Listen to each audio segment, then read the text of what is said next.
सभी वैष्णव को जय श्री कृष्ण।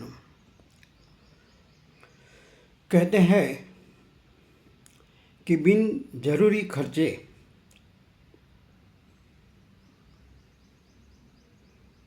मानो कि जो व्यवस्था है उसको बिगाड़ देता है, और बिन जरूरी चर्चा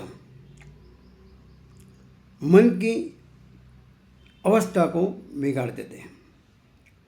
माने जो हमें ज़रूरत नहीं है उसके बारे में सोचना ये निरर्थक है, उसका कोई मतलब ही नहीं है, कोई अर्थ नहीं है। ठीक उसी तरह से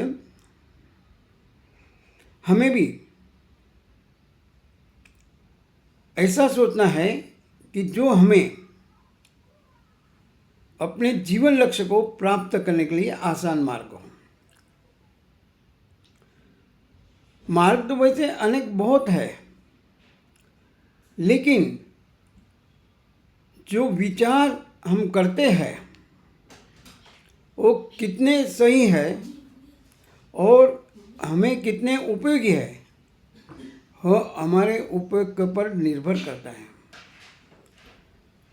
क्योंकि विचार एक ऐसी चीज़ है, हम देख रहे थे घड़ी के बारे में, WATCH, W का वेल्थ, A का एक्शन, और आज जो हम देखने जा रहे T माने विचार। विचार अगर सही है तो आदमी मानव किसी भी हालत में अपना उत्कर्ष कर लेता है, लेकिन विचार ही गलत है तो विकास का कोई प्रश्न नहीं आता है। इसलिए कहते हैं कि हमारा जो मन है, हमारा जो देह है, देह की शक्ति माने सामर्थ्य जो है उससे श्रेष्ठ कहीं अधिक गुना हमारा मन का सामर्थ्य है, मन की शक्ति है। इसलिए मन में जो विचार पनपते हैं वो हमेशा सद्विचार होने चाहिए। मैं किसी का अच्छा करूं या ना करूं, लेकिन बुरा तो बिल्कुल नहीं सोचना है, क्योंकि स्टील बॉब ने भी कहा है कि हमारी जो सोच है, सोच का प्रभाव मन पर होता है, मन का प्रभाव तन पर होता है, और मन और तन का जो प्रभाव है वो अपने जीवन पर असर करता है। इसलिए हमारे जीवन में भी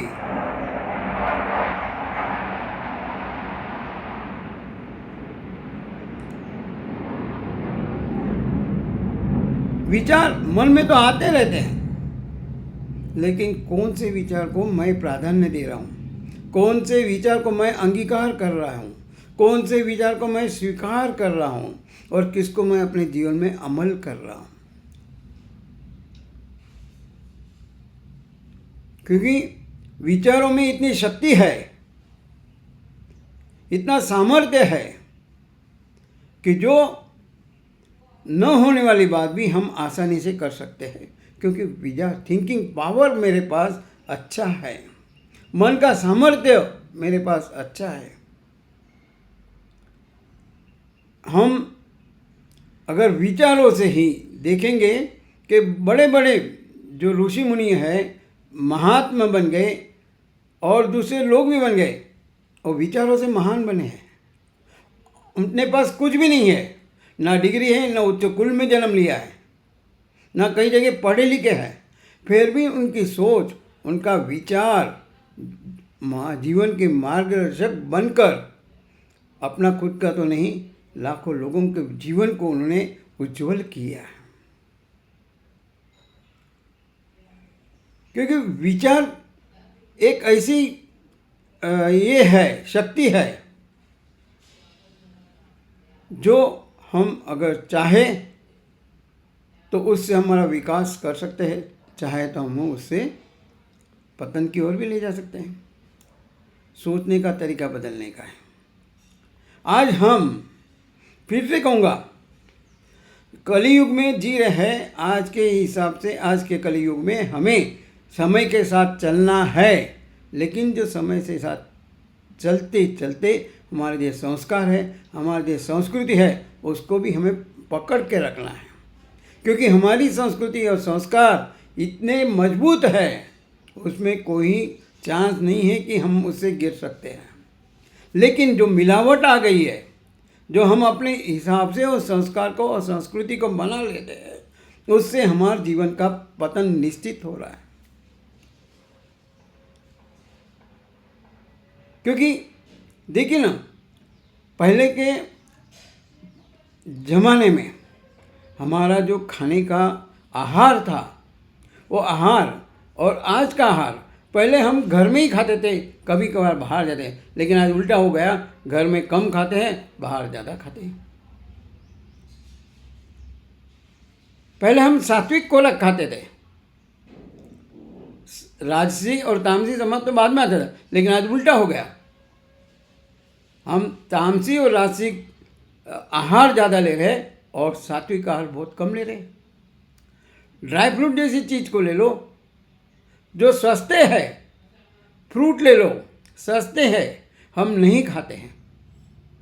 और महंगे वाले पिज़्ज़ा, बर्गर, पता नहीं क्या क्या नाम है, तो लेकिन कहने मतलब, और बाहर जो खाते हैं वो कितने दिनों का, पहले हम ताज़ा खाते थे, आज बासी खाने की आदत आ गई है। होटल में कितने दिन का बना होता है पता नहीं, इंस्टेंट हमने 15-20 मिनट में हमको परोस देते हैं। Highly impossible. पहले का बना हुआ है, उसको मिर्च मसाला डाल के वो हमें टेस्टी बना के देते हो। ये 2.5 इंच की जो जीभ है ना, उसी का स्वाद है।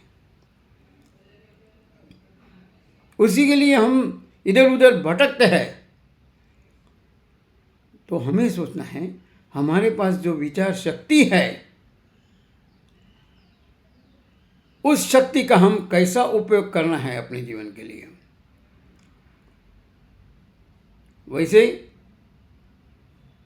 देखा जाए 4 पुरुषार्थ, धर्म, अर्थ, काम, मोक्ष, इसमें धर्म और मोक्ष इम्पोर्टेंट है और अर्थ और काम गौण है। मोक्ष तो बाद में है, लेकिन धर्म, जो धर्म से चलता है, जो धर्म को स्वीकार करता है, अंगीकार करता है, धर्म माने क्या है? दूसरा कुछ नहीं है। हमें जो नियम, नीति नियमों का पालन करना है, वो विचारों से ही बने हुए हैं, कहीं बाहर से आए नहीं है। तो ये जो धर्म को पालन करके उसको अपनाते हुए मेरे जीवन लक्ष्य को जो उपयोगी है, उसको मैं स्वीकार करता हूँ। फिर से कहूँगा, समय के साथ चलना है, लेकिन not at cost of our body and mind. अपने तन और मन के प्रभाव, मैंने गलत प्रभाव पड़े, ऐसा कोई कार्य कर्म हमें नहीं करना है। हमें ऐसा कभी सोचना भी नहीं है। अगर सोचते हैं तो उसको निकाल देना है। और चाहे थोड़ी मुश्किलें आएगी, तकलीफ़ें होगी, लेकिन हमारा जो पहले वाला जो था, उसको हमें अपने जीवन में अपनाना है। अगर हमें तंदुरुस्त, निरोगी, स्वस्थ और आनंदी रहना है। आनंद कहीं बाहर नहीं है, अपने अंदर ही है। उसको अपने अंदर से ढूंढ के निकालना है और उसको मौज करना है। ना भूतकाल में जिएंगे, ना भविष्य का सोचेंगे। आज जो वर्तमान है उसमें मजा लेंगे, आनंद करेंगे। भगवान हमें शक्ति दे, भक्ति दे। इसी शुभकामना के साथ सभी वैष्णव को जय श्री कृष्ण।